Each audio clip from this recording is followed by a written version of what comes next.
მოგესალმებით, მე ირმა ინაშვილი გახლავართ და ეთერშია სტუდია ნომერი 8. საიდუმლო არაა, რომ ამერიკის შეერთებული შტატების საერთაშორისო განვითარების სააგენტო, USAID, დემოკრატიის მხარდაჭერის ნაციონალური ფონდი, შვედეთის საერთაშორისო განვითარების სააგენტო, ევრაზიის თანამშრომლობის ფონდი, სოროსის ფონდი და კიდევ უამრავი სხვა ფონდი, მათ დასახელებას ნახევარი საათი არ ეყოფა.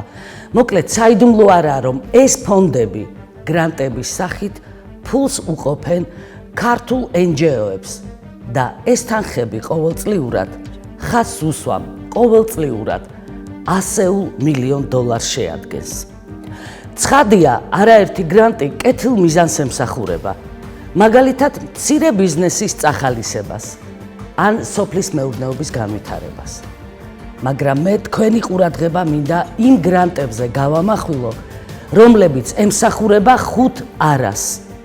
მინდა კიდევ ერთხელ შეგახსენოთ, რომ 5 არა ეს სააკაშვილების, ბოკერიების, ბრაიზების, კრამერების, სოროსების და სხვა ფსევდოლიბერალური ძალების მთავარი ლოზუნგია. არა სამშობლოს, არა რწმენას, არა ეროვნულ ცნობიერებას, არა ენას, არა სქესს. უკანასკნელი წლების განმავლობაში არაერთი შეხვედრა მქონდა ევროსაბჭოს, ევროკავშირისა და ევროკომისიის წარმომადგენლებთან და არაერთხელ მომისმენია მათგან, რომ ევროინტეგრაცია არავითარ შემთხვევაში არ გულისხმობს ეროვნული ღირებულებების შთანთქმასა და გადაგვარებას. მეც გეტყვით, ჩემთვის ხშირად უთქვამთ, რომ ევროკავშირის ნამდვილი თუ ასოცირებული წევრების პოლიტიკური, ეკონომიკური, სოციალური თუ კულტურული დაახლოვება მიზნად ისახავს ეროვნული მიღწევებისა და პოტენციალის, მათ შორის ეროვნული ღირებულებების წარმოჩენასა და გაზიარებას. ევროინტეგრაცია მეტყუილად არ ვახსენე. საინტერესოა, როგორ ესმის ევროინტეგრაცია სოროსისა თუ სხვა ფონდებს. კითხულობ პირდაპირ პროექტების სახელწოდებებს და შინაარსს. მაგალითი პირველი. ქართველმა ქალებმა და გოგონებმა დააკვირდით, გოგონებმა ბრძოლა უნდა გამოუცხადონ დაწესებულ ჩარჩოებსა და სტერეოტიპებს. მე კითხვას ვსვამ, როგორ უნდა გავიგოთ ჩვენ ეს? მაგალითად აი ასე. ჩემი საქმეა, ჩემი ფუჩუ, ჩემი არჩევანი, ჩემი ფუჩუ, ჩემი არჩევანი, ჩემი ფუჩუ, ჩემი არჩევანი, ჩემი ფუჩუ, ჩემი არჩევანი. მაგალითი მეორე. ჩვენი საზოგადოება უნდა გაეცნოს თურმე ტრანს ადამიანთა გამოცდილებას. მოდით ერთად დავფიქრდეთ, როგორ უნდა გავეცნოთ ჩვენ ლესბოსელების, მამათმავლების, ბისექსუალების, სქესშეცვლილებისა თუ სხვა ტრანსგენდერების გამოცდილებას. აი ამას დაუფიქრდეთ. მათ გამოცდილებას ჩვენ როგორ უნდა გავეცნოთ? მაგალითი მესამე. სექს სამუშაოში ჩართული ტრანსგენდერების დახმარება პანდემიით გამოწვეული კრიზისის დასაძლევად. ამ სიტყვათ წყობას დავაკვირდეთ. სექს სამუშაოში ჩართული ტრანსგენდერების დახმარება პანდემიით გამოწვეული კრიზისის დასაძლევად. ალბათ ხვდებით, რომ სექს სამუშაოში მეძავეობა იგულისხმება, მაგრამ იცით რა არის საოცარი? მაინც და მაინც მამათმავალი, ლესბოსელი, ბისექსუალი თუ სქესშეცვლილი მეძავი საჭიროებს დახმარებას. ჩვეულებრივი, ასე ვთქვათ, ტრადიციული სექსმუშაკი რატომ არ საჭიროებს დახმარებას? მაგალითი მეოთხე. საქართველო უნდა მოიცვას LGBT პროპაგანდამ.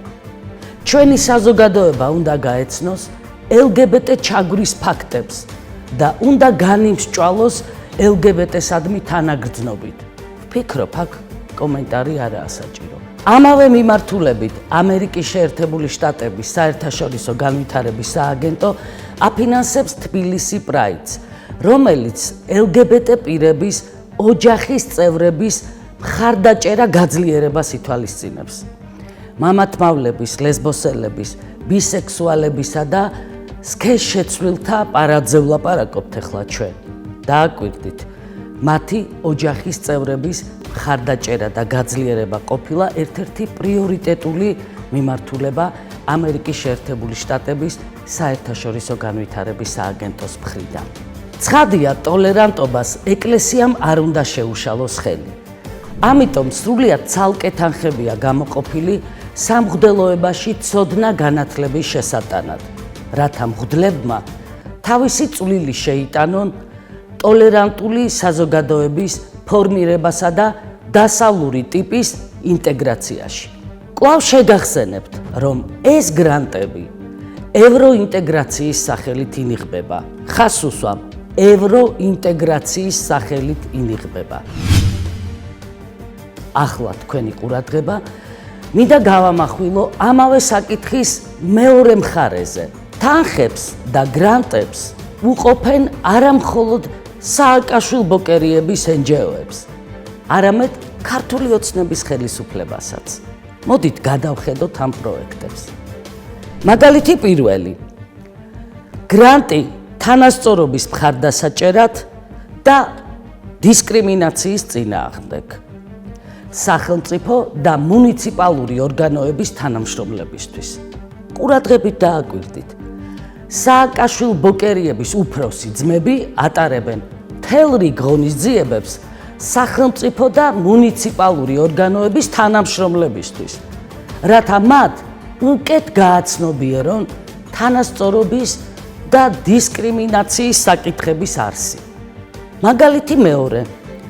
გრანტი სახელმწიფო ინსპექტორის სამსახურის საქმიანობის მხარდასაჭერად. ანუ ჩვენი პერსონალური მონაცემების დაცვას, დაუფიქრდეთ, ჩვენი პერსონალური მონაცემების დაცვას. ფულით ეხმარება ჯორჯ სოროსი. სოროსი იცავს ჩვენს პერსონალურ მონაცემებს, ყოჩახ ჩვენ. მაგალითი მესამე. სოროსის ფონდი გრანტს აძლევს სახალხო დამცველის აპარატს ულტრამემარჯვენეობის წინააღმდეგ საბრძოლველად. დააკვირდით, ულტრალიბერალიზმი კარგია, ულტრამემარჯვენეობა კი ცუდი. საერთოდ სახალხო დამცველთან დაკავშირებით მინდა შეგახსენოთ, რომ პარლამენტმა ქალბატონი ნინო ლომჯარია სახალხო დამცველად 2017 წელს დაამტკიცა.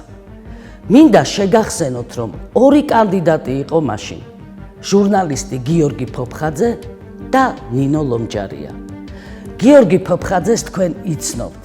ჩვენ ერთად არაერთი პოლიტპატიმრის საქმე ჩავიტანეთ ბრიუსელსა და სტრასბურგში. მოკლედ 2017 წლის ნოემბერში პარლამენტში ამერიკის იმჟამინდელი ელჩი იანკელი მობრძანდა და ირაკლი კობახიძეს განუცხადა, რომ სახალხო დამცველად სწორედ ნინო ლომჯარია უნდა დაამტკიცონ. თუმცა, როგორც გაირკვა, ამისი წინააღმდეგი ქართული ოცნება არც მანამდე ყოფილა. სააკაშვილ-ბოკერია კობახიძე კულუარებში უკვე შეთანხმებულიც იყვნენ. გიორგი ფოფხაძემ დეპუტატების 20 ხმა მოიპოვა, 27 კი იყო წინააღმდეგი. სახალხო დამცველის პოსტზე არჩეულია ქალბატონი ნინო ლომჯარია, უბრალოდ ქალბატონი ნინო ლომჯარიას ამ ძალიან საპასუხისმგებლო თანამდებობაზე არჩევას. სადაც არის გიორგი ფოფხაძე, იქ არის ქართველი ხალხის ინტერესი და სადაც არის ქალბატონი ლომჯარია, იქ არის კერძო ვიწრო NGO-ების ინტერესი. ეს რომ ნორმალური პარლამენტი იყოს და აქ რომ სამართლიანობა უფრო სჭარბობდეს რაღაცა სხვადასხვა ტიპის ინტერესებს, გიორგი ფოფხაძე დღეს გახდებოდა საქართველოს სახალხო დამცველი. საინტერესოა, რომ კრამერებიც, ბრაიზებიც, სოროსებიც და ზოგადად სააკაშვილ-ბოკერიების უფროსი ძმები დარწმუნებულნი არიან, რომ ქართველი ხალხის ცნობიერება ხისტი, შეურიგებელი და ულმობელია. ამიტომ ცალკე სამუშაოა ჩასატარებელი. მაგალითი პირველი. უფროს კლასელებში საგანმანათლებლო პოტენციალი უნდა გაძლიერდეს და დააკვირდით, მოსწავლეები საზოგადოებრივ პროცესებში აქტიურად უნდა ჩაერთონ. ისმის კითხვა, რა პროცესებში შეიძლება ჩართოს ჩვენი უფროს კლასელები, მაგალითად სოროსმა. მაგალითი მეორე. უნდა მოხდეს ახალგაზრდა ლიდერების იდენტიფიცირება, ანუ გამოვლენა და მათი დაცვა მომავალი დისკრიმინაციისაგან. დააკვირდით ამ სიტყვებს: მომავალი ლიდერების იდენტიფიცირება და დაცვა მომავალი დისკრიმინაციისაგან. ანუ ახალგაზრდებს გამოკვეთენ და ამ თავითვე ჩააგონებენ, რომ ჩვენ ჩაგვრელიერი ვართ, მაგრამ მე აქ მინდა სულ სხვა ასპექტზე გავამახვილო თქვენი ყურადღება. მომავალი ლიდერების გამოკვეთა უცხო ქვეყნების სპეცსამსახურების ინტერესიცაა. აბა დაუფიქრდეთ ამას. მაგალითი მესამე. ჩვენი შვილების გაკრამერებას და გასოროსებას ხელი რომ ვერ შეუშალოთ, მთელი რიგი გრანტებია ამისათვის გამოყოფილი. ბავშვთა მიმართ ძალადობის, ბავშვებისა და ახალგაზრდების უფლებების ადვოკატირების და მაგალითად მოსწავლეებში კრიტიკული აზროვნების განვითარებისთვის. აი აქ კიდევ ერთ საინტერესო დეტალს დააკვირდით. ბავშვების ამგვარ გარდაქმნას ქართველი მასწავლებლები ეწინააღმდეგებიან. ამიტომაც ცალკე გრანტია მასწავლებლებში კრიტიკული აზროვნების განვითარებისთვის გამოყოფილი. დაუფიქრდეთ, მასწავლებლებში კრიტიკული აზროვნების განვითარებისთვის ცალკე დაფინანსებაა გამოყოფილი. რუსულ და ანტიდასავლურ პროპაგანდასთან ბრძოლაზე წინა გადაცემებში ვისაუბრეთ ჩვენ და აღნიშნავ, რომ შარშან ამ მიზნებზე $132 მილიონ მეტი იყო გამოყოფილი. წელსაც იგივე 130-132 მილიონი დოლარი გამოიყოფა. საინტერესოა, რომ ცალკე ყურადღება ეთმობა ანტიდასავლურ დეზინფორმაციასთან ბრძოლას აჭარაში. დააკვირდით, აჭარაში, სადაც თურქეთის ღია და დაუფარავი შემოსევა უკვე სახეზეა. აი ამ შემოსევის მხილება თურმე ანტიდასავლური დეზინფორმაციაა და უნდა ჩატარდეს ლექციები, შეხვედრები, მთელი მედია კამპანია, რომ მე და ჩემნაირები გვამხილოთ. ანუ ჩვენ კი არ უნდა ვამხილოთ ისინი, მათ უნდა გვამხილონ ჩვენ. საერთოდ უნდა ითქვას, რომ ანტიდასავლური მითების გაქარწყლებაზე აი ამ სიტყვებს დაუფიქრდეთ. ანტიდასავლური მითების გაქარწყლება. აი ამ მითების გაქარწყლებაზე სოლიდური სახსრები იხარჯება. ამ კამპანიამ უნდა მოიცვას მთელი საქართველო, აჭარიდან პანკისამდე. ამავე კონტექსტშია პოპულისტური ჯგუფების მხილება. პოპულისტური ჯგუფები კი ჩვენ ვართ. მათი გადმოსახედიდან. ანუ ყველა, ვინც სააკაშვილ ბოკერია, კობახიძის წინააღმდეგია, პოპულისტურ ჯგუფს წარმოადგენს. ამიტომაც საზოგადოებაში უნდა გავრცელდეს პოპულისტური ჯგუფების საწინააღმდეგო მოსაზრებები და მიდგომები. სრულიად ცალკე მინდა აღვნიშნო, რომ სწორედ სოროსის ფონდი ხარჯავს ფულს მელაშვილი ილიჩოვას დაცვაზე. გარეჯის ფიგურანტებზე ვლაპარაკობ. ანუ საქართველოს პროკურატურა ივერი მელაშვილსა და ნატალია ილიჩოვას დავით გარეჯის გაყიდვის თანამონაწილედ მიიჩნევს. სოროსის ფონდი კი მათ დაცვაზე გრანტს ხოვს. დღეს ამ გადაცემაში დაახლოებით 15-17 წუთში პატიმართა წამების შემაძრწუნებელ კადრებს იხილავთ, რომელიც ფართო საზოგადოებას არასდროს უნახავს. დანაშაული ჩადენილია წინა ხელისუფლების პერიოდში. ამ მასალის შესახებ უკვე მივმართეთ საქართველოს მთავარ პროკურატურას.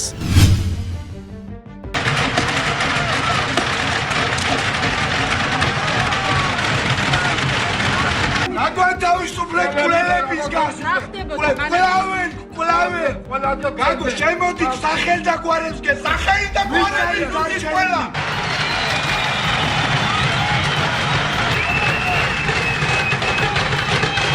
ჩვენო! რომელი ყარსა დაშინო! ვინ დაიყავს სახელი შენი?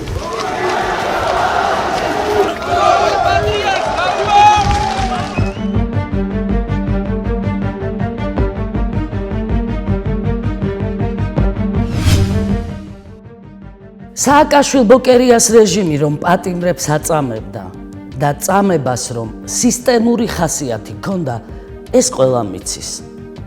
ან იქნება არ იცის და დაავიწყდა საზოგადოებას. არ ვიცი არაფერი, საერთოდ. ბავშვი ვიყავი, არაფერი არ მახსოვს, რავი, რა გითხრა. არაფერი ამსვენი. არაფერი. მსმენია დიახ ტელევიზორიდან, მაგრამ ანუ კონკრეტულად ესე არაფერი. არაფერი არ ვიცი მართლა. არა, აზერო. არ გამიგი. რავი, არ გამიგი. არანაირი ინფორმაცია არ მაქვს. არ მსენია. არა. რა არის ვაფშე არ ვიცი. არ ვიცი არაფერი მართლა. კადრები არავის არ მინახავს ეგეთი და უბრალოდ მსმენია. არ ვიცი, ციხის კადრებში რა. არ ვიცი, რავი, მაზე ალაბა. არა, იმიტომ რომ ზოგადად არ მაინტერესებს ეგეთი რაღაცები. არ ვიცი. არ გამიგე. არ ვიცი არაფერი.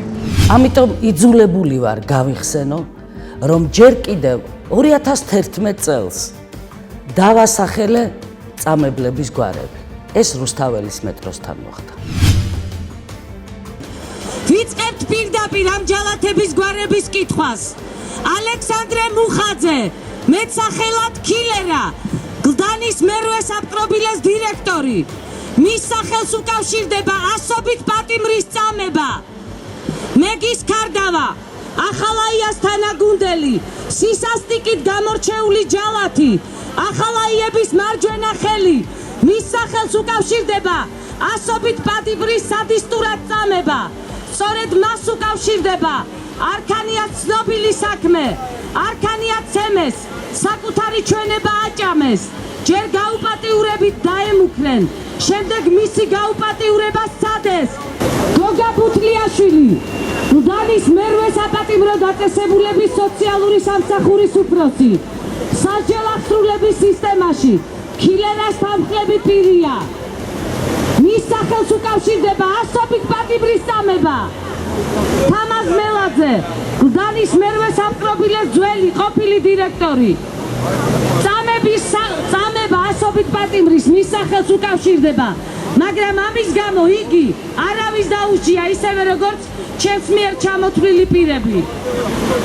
რობერტ არაქელოვი, განსაკუთრებული სისასტიკით გამორჩეული ჯალათი, ქსნის საპატიმრო დაწესებულების ყოფილი დირექტორი, ქსნის მე-15 საპატიმრო დაწესებულების დირექტორის მოადგილე.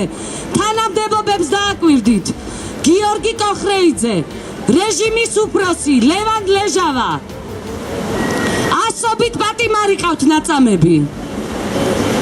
ქიტესა გულისაშვილი, გელა ოსიავა, ქსნის მე-15 საპატიმრო დაწესებულების გამორჩეული ჯალათები სადისტურად აწამებენ პატიმრებს. ლაშა ბრეგვაძე, იცით ეს? რუსთავის მე-17 საპატიმრო დაწესებულების ხელმძღვანელი. დავით მარგებაძე, კახაბერ თადლიაშვილის წამებაში მონაწილეობდა. თედლიაშვილი ჩამომხრჩვალი იპოვეს. იცით თქვენ ეს ისტორია? ამკვიდრებდნენ ვერსიას თითქოს თავი მოიკლა, მაგრამ ეს სრულ ვერსიაა. თედლიაშვილი აწამეს და მოკლეს. შემდეგ გიორგი ლომიამ მოიპოვა ჯერ პატიმართა პირადი წამების, შემდეგ კი სისტემური დანაშაულის მამხილებელი კადრები.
ამ თემაზე არაერთხელ ისაუბრა ქალბატონმა ირმა ინაშვილმა, არაერთი აქციაც მოაწყო რუსთაველის მეტროსთან და არაერთხელ დაასახელა ის კონკრეტულად ის პირები, ის ჯალათები, ვინც აწამებდა პატიმრებს. იმიტომ ჩვენ კარგად ვიცით, რომ ციხიდან კვირაში ერთხელ ორჯერ მაინც გადიოდა მანქანა, რომელსაც გაქონდა გვამები. აქედან გამომდინარე ჩვენ გადავწყვიტეთ, რომ ეს ყველაფერი გვეჩვენებინა უკვე ვიდეო მასალით, როგორც როგორ უნდა გაგვეკეთებინა ეს. ამისთვის საჭირო იყო ადამიანი, რომელიც შეძლებდა შიგნით ამ კადრების გადაღებას. ბევრმა არ იცის, ვინ არის Data Akobia. Data Akobia არის ადამიანი, რომელზეც მე არაერთხელ მისაუბრია. ამ ადამიანმა გადაიღო ეგრეთ წოდებული каранტინის დაშლის კადრები, რომელმაც მოახდინა სისტემის დანგრევა. Data Akobia-ს ვავარჯიშებით ვასწავლიდი, თუ როგორ უნდა გამოიყენოს ეგრეთ წოდებული ღილაკი კამერა, ვიდეო კამერა. იმიტომ რომ ეს ღილაკი ვიდეო კამერა მაგრდება კამერის შიგნიდან, ანუ იმ ღილზე, რომელიც კრავს შარვალს და კამარი ფარავს მერე ამ ღილს. ბუნებრივია, რომ ისე უნდა გადაიღო, რომ კამარმა ხელი არ შეგიშალოს და ამ ყველაფერი არა მხოლოდ კამარმა, არამედ თვითონ რაკურსის დაჭერა და დაკავება, ესეც იყო აუცილებელი პირობა იმისათვის, რომ კარგი და ხარისხიანი ვიდეო გამოსულიყო. ეს არის 24 აგვისტო, 2012 წლის 24 აგვისტო, როდესაც Data Akobia-ს უწევდა მორიგეობა. გადის რაღაც დრო და каранტინში შემოდის კურნალიძე, ის იყო მაშინ იუსტიციის დეპარტამენტის ხელმძღვანელის მოადგილე, პირველი მოადგილე. შემოდის კურნალიძე, ეს უკვე იმას ნიშნავდა, რომ каранტინის დაშლა იწყებოდა. კურნალიძეს მოყვა ციხის უფროსი, უშიშროების უფროსი, მთელი ციხის ხელმძღვანელობა და მთელი ოფიცრობა იმ მომენტში იმყოფებოდა каранტინის ზონაში. როდესაც უკვე Data Akobia მიხვდა, რომ ეხლა დაიწყება каранტინის დაშლა, ავიდა ზევით მეორე სართულზე, აიღო კამერა, ღილაკი კამერა, დაამაგრა ჩართო და ჩამოვიდა каранტინში. და ის каранტინის კადრები, რომელიც ყველამ ვიხილეთ ჩვენ იმის შემდეგ, არის Data Akobia-ს გადაღებული უკვე ამ ღილაკი კამერით, რომელიც შემდგომში ჩვენ პროკურატურას ჩავაბარეთ და დღესაც პროკურატურაში დევს თვითონ კამერაც ფლეშ-ბარათი, იმიტომ რომ ჩვენ გვინდოდა გვეჩვენებინა, რომ არავით არის მონტაჟი, არავით არის რაღაც გადაწერა, გადმოწერა არ მომხდარა. გამოდის კადრები, სადაც მთელი ციხის ხელმძღვანელობა იღებს მონაწილეობას პატიმრების წამებაში, შეურაცხყოფაში. აი ამ კადრებზე უკვე პასუხი აღარ ქონდა ნაცმოძრაობის ხელისუფლებას.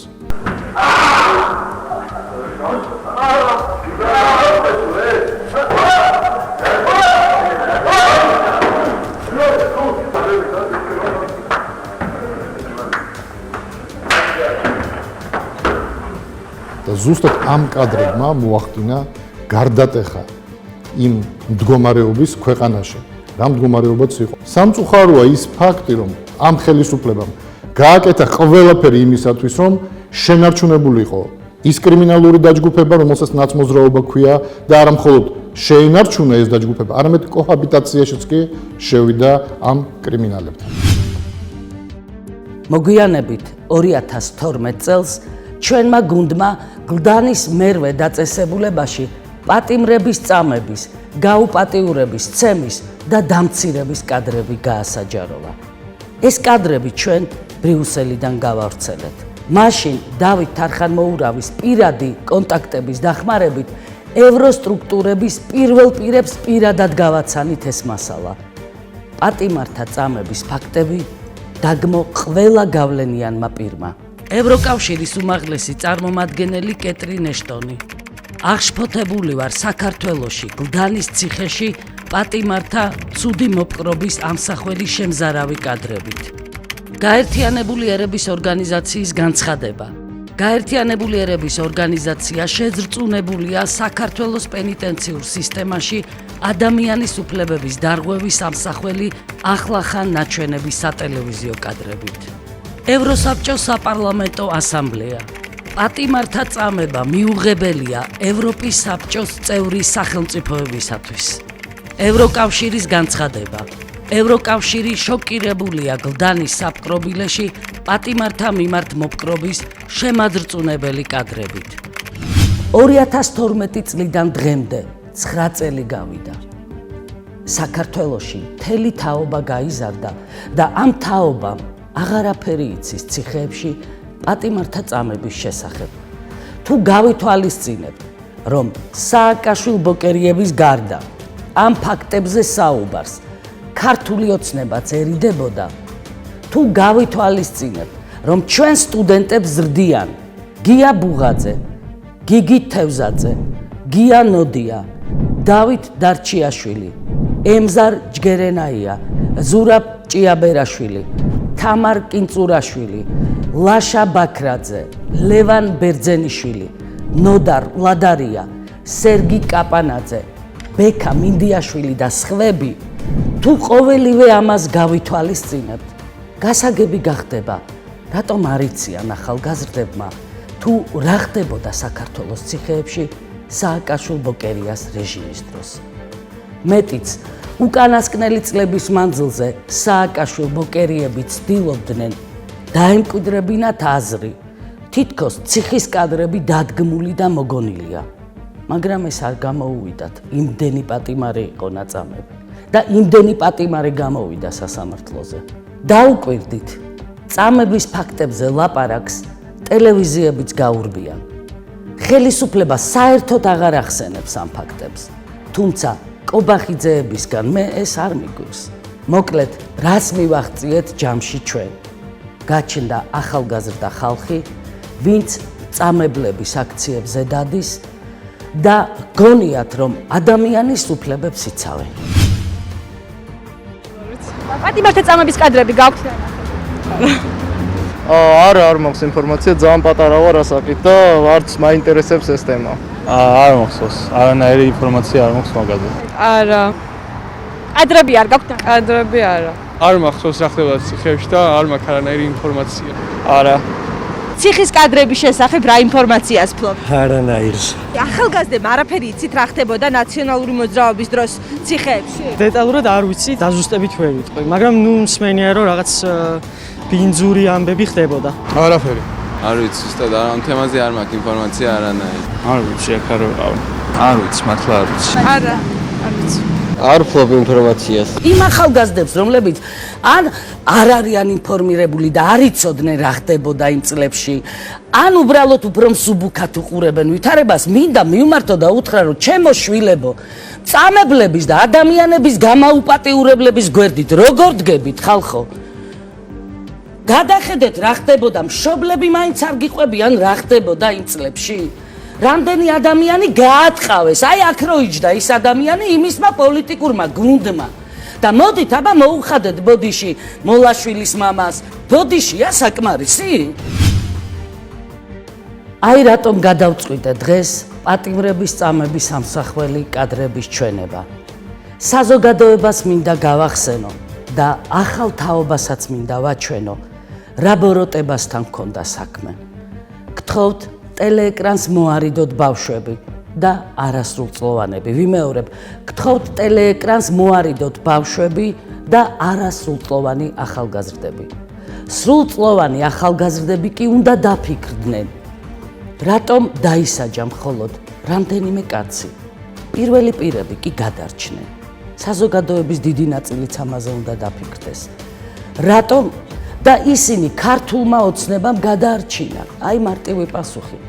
ვისი დავალებით და მაკკეინების, კრამერების, ბრაიზების, სოროსების, მოკლედ სააკაშვილ-ბოკერიების უფროსი ძმების დავალებით.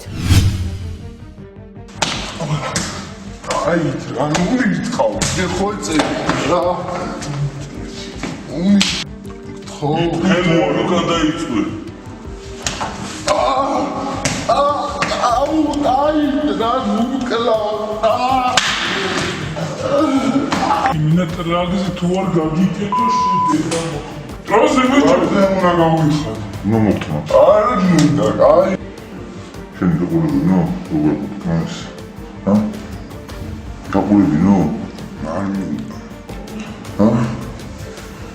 მოწმული. იპასუხე. აი ხა რაღაცენი ტრანტეს რა. ძალიან გთხოვთ რა, ხარ მოწმული.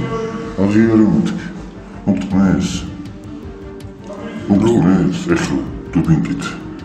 დუბინკით შენ მიწეს. შეგირჩეს დუბინკა დარში, ხო?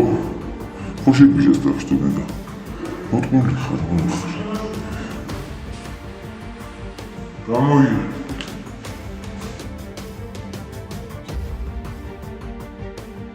მოწიე. მოწიე სიგარეტი. მოწიე. მოდიო. ეთქინა. Ja. Фактიო. ქსიამონებს. აკი ჩემხედე. ქსიამონებს კლიო თუ კაია. უმძიმესი კადრებია და არანაკლებ შემზარავია ეგრეთ წოდებული კასრების კადრები, რაც ქართულმა ოცნებამ სამეგრელო საცავებში აღმოაჩინა. ეს 2013 წელს მოხდა. 2013 წელს ირაკლი ღარიბაშვილმა კასრების კადრები დიპლომატიურ კორპუსს, ასევე ჟურნალისტებსა და NGO-ებს წარუდგინა. სააკაშვილ ბოკერიების მომხრეებმაც და პატრონებმაც მაშინ ისტერიკა ატეხეს. ეს კადრები ეთერში არ გაუშვათ, ხალხს გული გაუსკდება, ამას ვერ გაუძლებენო. ცხადია ისინი ხალხზე კი არ ზრუნავდნენ. არამედ ცდილობდნენ, რომ კასრების კადრები საზოგადოებისთვის უხილავი დარჩენილიყო. აი ახლა კვლავ გთხოვთ ტელეეკრანს მოარიდოთ ბავშვები და არასრულწლოვანები. ვიმეორებ, მოარიდეთ ტელეეკრანს ბავშვები და არასრულწლოვანები. ხოლო ახალგაზრდობამ უნდა უყუროს ამ კადრებს და უნდა დაფიქრდეს ამ ყველაფერზე.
მიმართავ ახალგაზრდებს. ყოველივე რაც ნახეთ, ხდებოდა სააკაშვილ ბოკერიას რეჟიმის დროს. ამ ქვეყანაში ხდებოდა, ქართულ ციხეებში ხდებოდა. ციხეებში ცემდნენ, აუპატიურებდნენ და აწამებდნენ პატიმრებს. და ეს ყოველივე რბილად დაგვავიწყა ქართულმა ოცნებამ. თუ ანტიქართულმა ოცნებამ. დააკვირდით, ანტიქართული ოცნების ძალისხმევით არ დაისაჯნენ ამ დანაშაულის ორგანიზატორები, პირველი პირები, მეტიც ისინი პარლამენტში დასვეს, მათ ოპოზიცია უწოდეს, არარსებული პროცენტები დაუწერეს და მთავარ ოპოზიციურ ძალადაც გამოაცხადეს.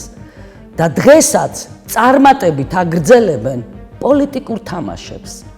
მეტიც დამნაშავე სააკაშვილ ბოკერიების მოთხოვნით კადრების ნაწილი კერძოდ კი პირადი ცხოვრების ამსახველი მასალა, რაც დანაშაულის მამხილებელი მასალა იყო, განადგურდა.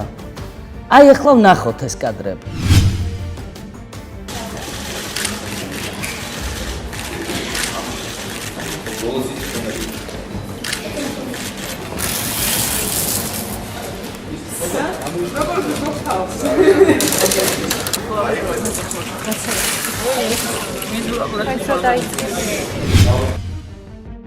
როგორ ფიქრობთ, რატომ შეარჩია სააკაშვილ-ბოკერიას რეჟიმმა წამების ფორმატ, მაინც და მაინც მამაკაცის გაუპატიურება?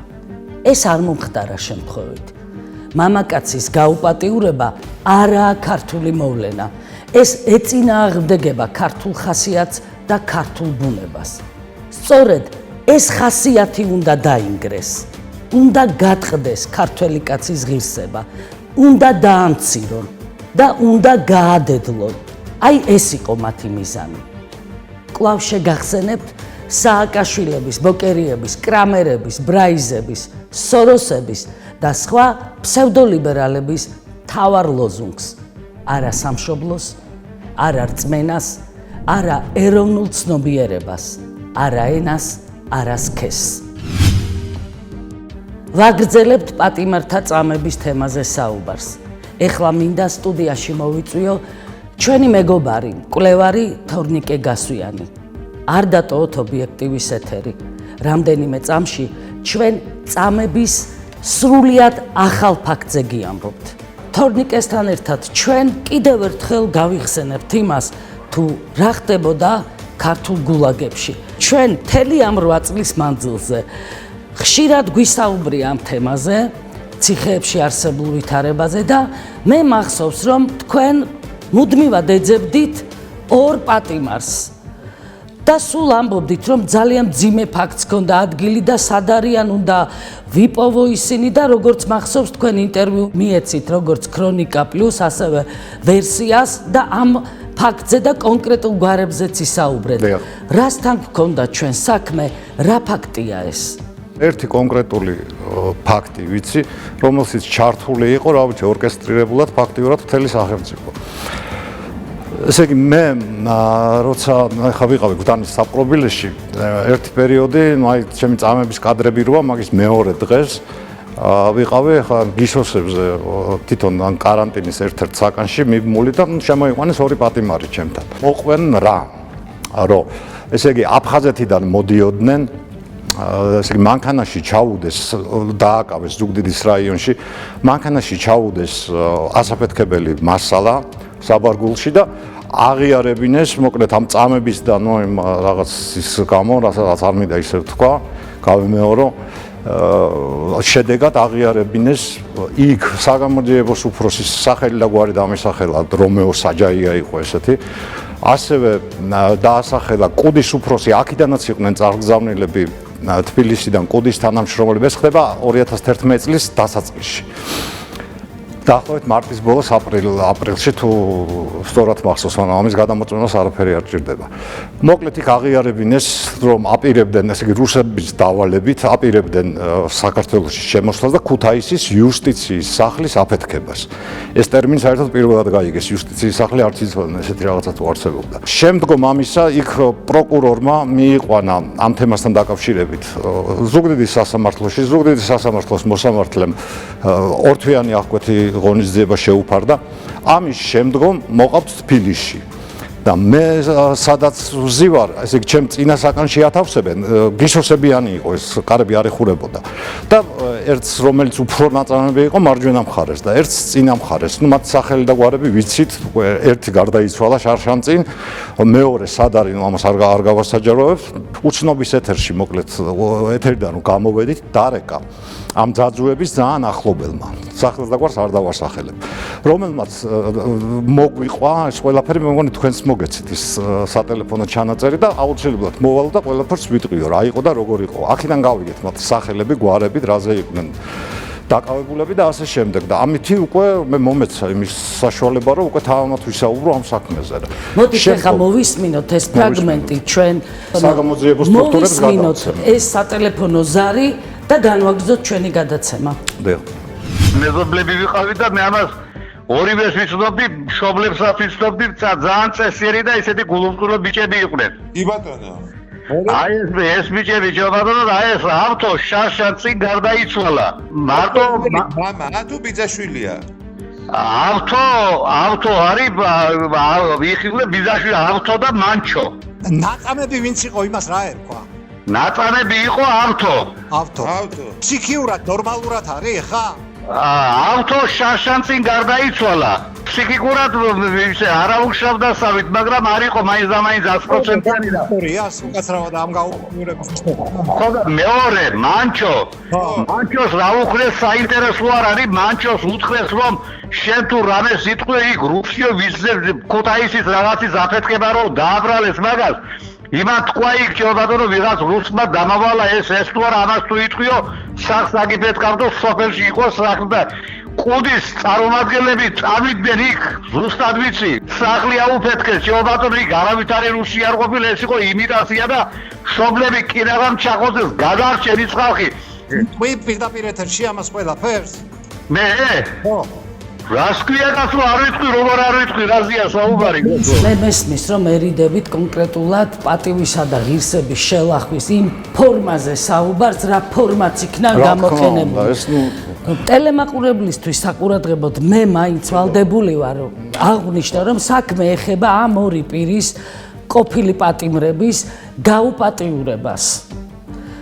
ამ უმძიმეს დანაშაულს ეხება საქმე და პლუს ამის შემდეგ მუდმივად ხდებოდა მათი დამცირება, როგორც ვიცი, ხშირად გამოივლიდნენ ხოლმე ეს გამაუპატიურებლები და ამით სპეკულირებდნენ. გაუპატიურება მოხდა ზუგდიდში და აქ უბრალოდ იცოდნენ ეს ისტორია და ინფორმაცია ქონდა და ხშირად უმეორებდნენ, რომ ვიცით თქვენ რაც გაგიკეთეს ზუგდიდში და გინდა კიდევ გავიმეოროთ იგივე, ანუ გრძელდებოდა მათზე ფსიქოლოგიური ტერორი, ზეწოლა შანტაჟი და აი ამაზე იდგა მთლიანად სახელმწიფო. გვერდზე ვინც მეჯდა ეს ძაძუა თვითონ არ იყო გონებაზე მიდიოდნენ და ნუ ახლა რაღაცა ისეთი ფაქტი უნდა ვთქვა, მაგრამ სათქმელია და ამ რეზინის დუბინკას აჩვენებდნენ და აი რამოდენაზე მოხდა აი ეს რაღაც საშინელება და ესეც პასუხობდა რომ იმდენად ქონდა გონება დაბინდული რომ უკვე პროტესტის გზნობა აღარ ქონდა დაკარგული ქონდა ეს პროტესტის გზნობა აი თქვენთან საუბრისას თქვენ ბძანეთ რომ ისინი თქვენ გიამბობდნენ ამ ფაქტის შესახებ და ქონდათ ხო საუბრები თქვენთან რას ამბობდნენ მაინც აი რამდენ ხანს გრძელდებოდა მათი წამება სანამ მოკლედ არ მოხდა ეს აქტი მათ წინააღმდეგ მანამდე არ აღიარებდნენ ესენი რა ამ დანაშაულს ჯერ ზუგდიდში ხდება ეს ყველაფერი იქ ორთვიანი პატიმრობა შეუფარდეს კი ანუ გაასამართლეს თბილისში ხო წინა სასამართლოს თომა დავარქვათ შემდგომ თბილისში რომ გადმოიყვანეს ამის შემდეგ უკვე პროკურორი ესე იგი რიგითი პროკურორი არასაწყვეტავდა ვინც დადიოდა პროცესებზე პროკურორი შედის სასამართლოში შუამდგომლობით რომ ეს ამოდენა დონის ტერორისტები მათი თქმით საპროცესო შეთანხმებით გაანთავისუფლოს. თუ არ ცდები უფასო საპროცესო კოდექსი, საპროცესო შეთანხმებით, იმიტომ რომ ამათ მანეთი ფული არ ქონდა, ლარი ფული არ ქონდათ, თვითონ რიგითი პროკურორი, რომელიც პროცესებზე დადიოდა, საერთოდ არ წარწყვიტავდა. ის იყო პოსტალიონივით. მისი დეპარტამენტის თავმჯდომარე ქალაქის პროკურორი იყო მაშინ, მურთაზოდელავა, გენერალური პროკურორი იყო ზურაბ ბადეიშვილი.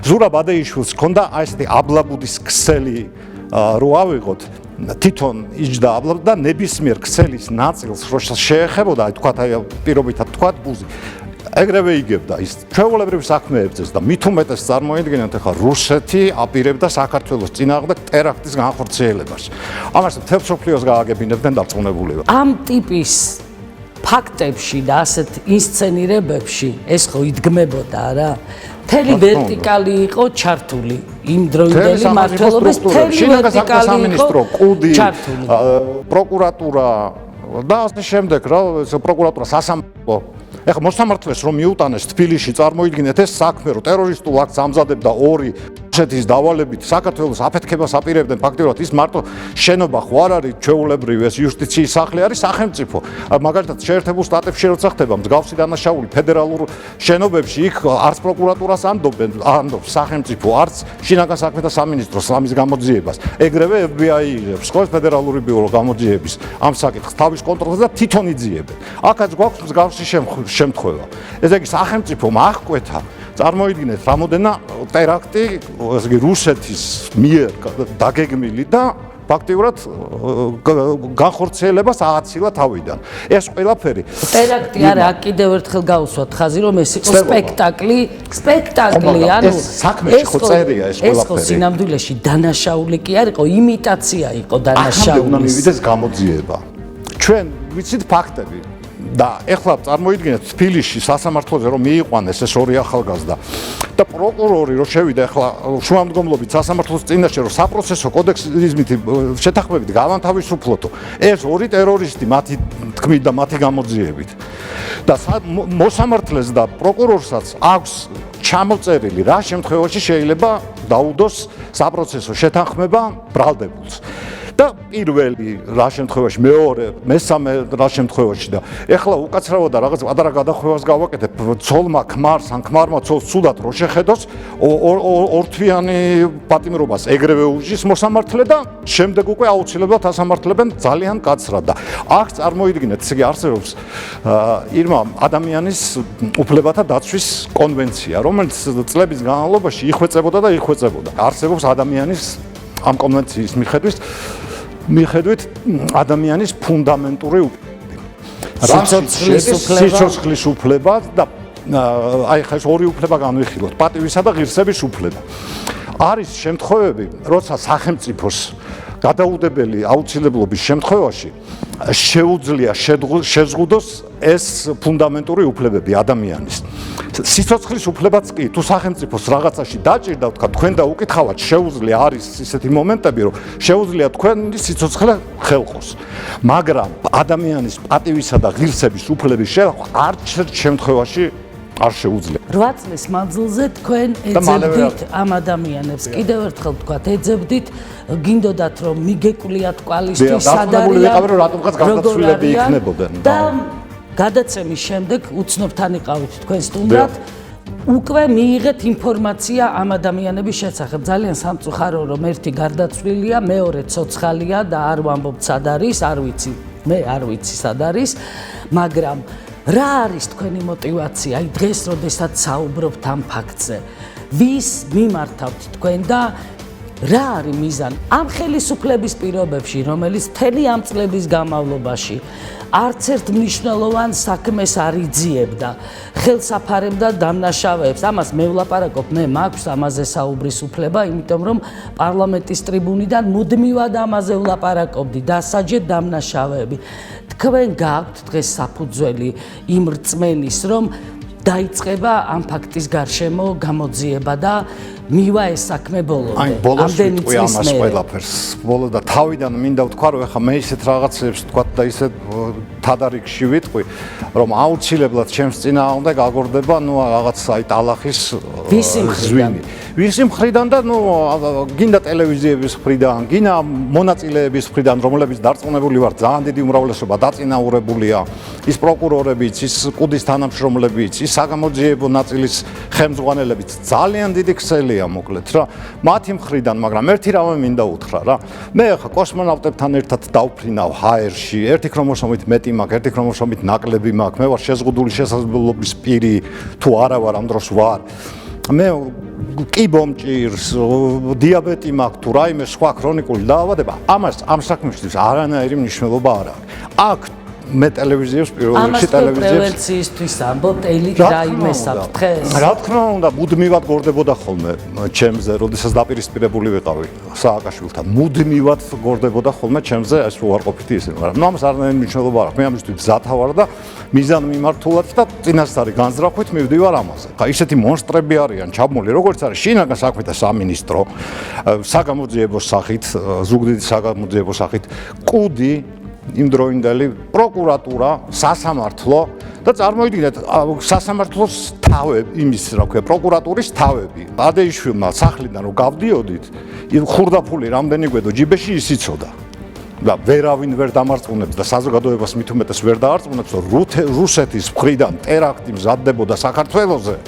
ამოდედა ტერაქტი აღკვეცეს და ამის საქმის კურსი არ იყო ადეიშვილი. სხვათა შორის ადეიშვილს მიუსაჯა სასამართლომ იანვარში თუ არ ვცდები 6 წლით თავისუფლების აღკვეთა კობა დავითაშვილის საქმესთან დაკავშირებით და დააკვირდით როგორი აბსურდული ვითარებაა. კობა დავითაშვილი მთელი ამ წლების განმავლობაში იბრძოდა იმისათვის, რომ ეს საქმე გამოძიებულიყო. კობა დავითაშვილი გარდაიცვალა და სულ ცოტა ხნის შემდეგ მის საქმეზე ბრალი წაუყენეს ადეიშვილს და მიუსაჯეს 6 წლით თავისუფლების აღკვეთა და კითხვა მინდა დასვა მე რა ვინმე ანუ სახელმწიფო აპირებს ეს განაჩენი სისრულეში მოიყვანოს ადეიშვილის დაკავებას აპირებთ აქ ჩამოყვანას აპირებთ რომ საქართველოს კანონმდებლობით გასამართლებული ადამიანი აღმოჩნდეს ქართულ ციხეში. Ამას აპირებს ვინმე თუ უბრალოდ გამოუტანეთ ეს განაჩენი 6 წლიანი პატიმრობა და მორჩა. ჩვენ ვიცნობთ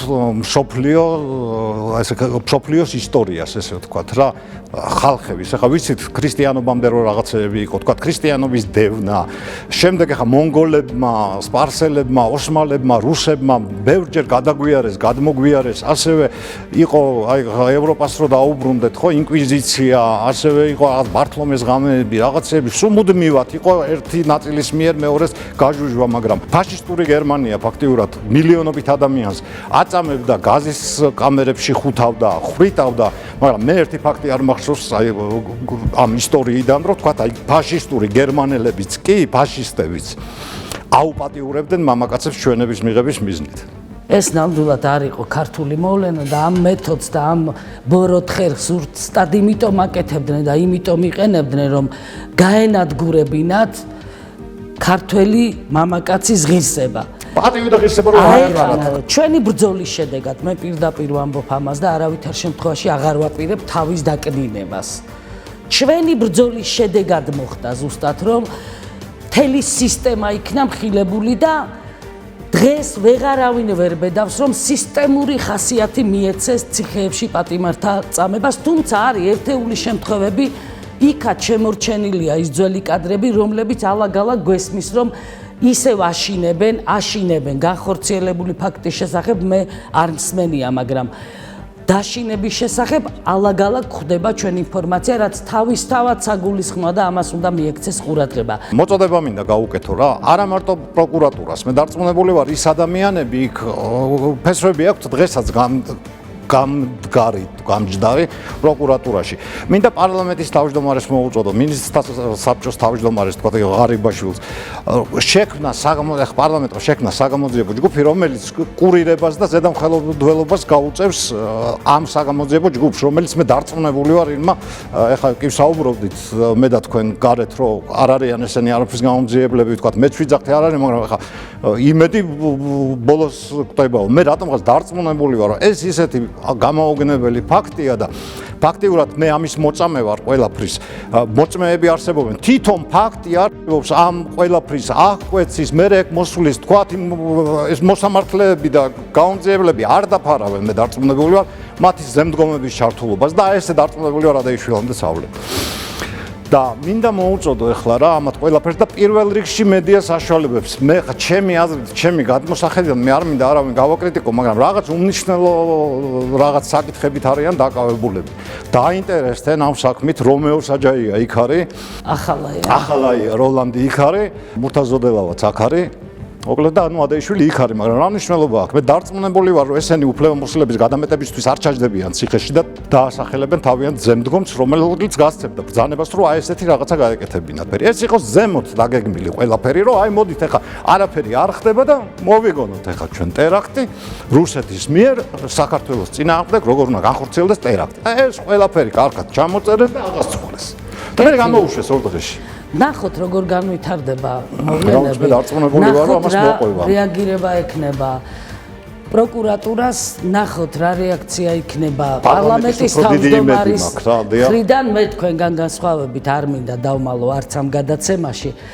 საერთოდ არ მაქვს იმედი რომ რაიმე რეაქცია ვინმეს ექნება. არა, მე დარწმუნებული ვარ რომ ექნება. არ მინდა რომ თქვენში ეს ენთუზიაზმი ჩავაქრო. და ვნახოთ, ამიტომაც ვამბობ, როგორ განვითარდება პროცესები, ვინმე თუ დაინტერესდება ამ თემით. ვნახოთ.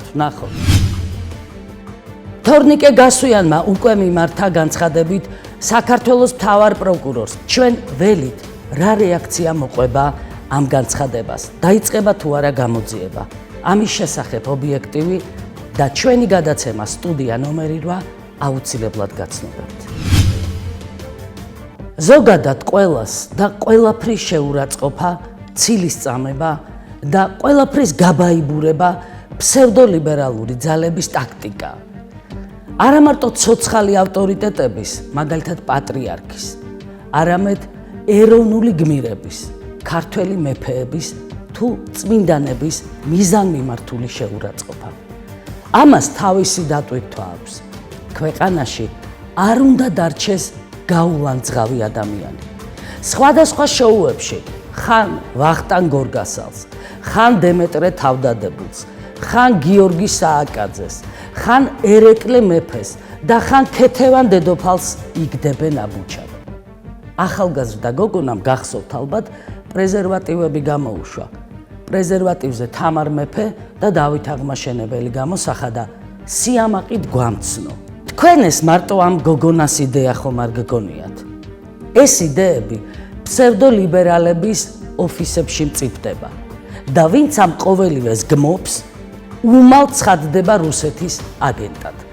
მოკლედ, თუ საქართველოსთვის იბრძვი, უკვე რუსეთის აგენტი ხარ. ჩემი დღევანდელი გადაცემა მინდა დავასრულო 5 არას საპირისპირო მოწოდებით.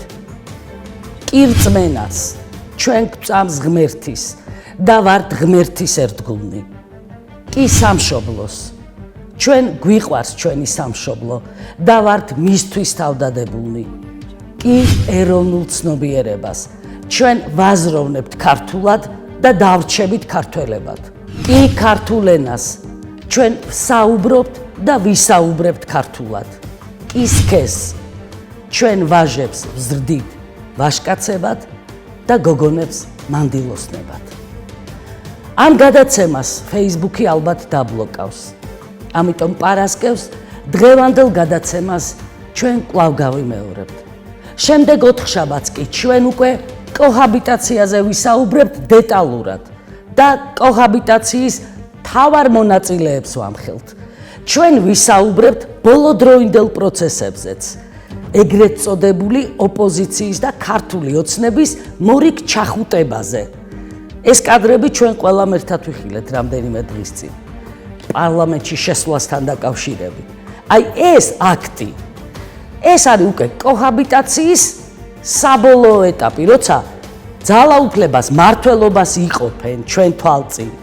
დააკვირდით, არც ერთი საინფორმაციო საშუალება არ საუბრობს იმაზე, რომ რეალურად მხოლოდ ერთადერთი პარტია, საქართველოს პატრიოტთა ალიანსი არ შევიდა გაყალბებული გზით ფორმირებულ პარლამენტში. მხოლოდ ერთადერთმა პარტიამ, საქართველოს პატრიოტთა ალიანსმა დაიცვა ბოლომდე მისი პოზიცია, მისი სიტყვა, მისი დაპირება. მხოლოდ ამ ერთადერთ პარტიას, საქართველოს პატრიოტთა ალიანსს ებრძოდა ყველა, ქართული ოცნებაც, ეგრეთ წოდებული ოპოზიციაც და მათი პატრონებიც. მხოლოდ ჩვენ უშლიდით და ვუშლით ხელს მათ კოჰაბიტაციას. აი ამ თემაზე, ამ ღალატზე ვილაპარაკებ მე შემდეგ 4 შაბათს ჩემ გადაცემაში. მე ირმა ინაშვილი ვარ. ეს ჩემი საავტორო გადაცემაა, სტუდია ნომერი 8. დიდი პატივისცემით გემშვიდობებით. ჩვენ კვლავ შევხვდებით ერთმანეთს უკვე შემდეგ 4 შაბათს, 22 საათსა და 30 წუთზე, ანუ საღამოს 11-ის ნახევარზე ობიექტივის ეთერში. პატივისცემით გემშვიდობებით, ნახვამდის.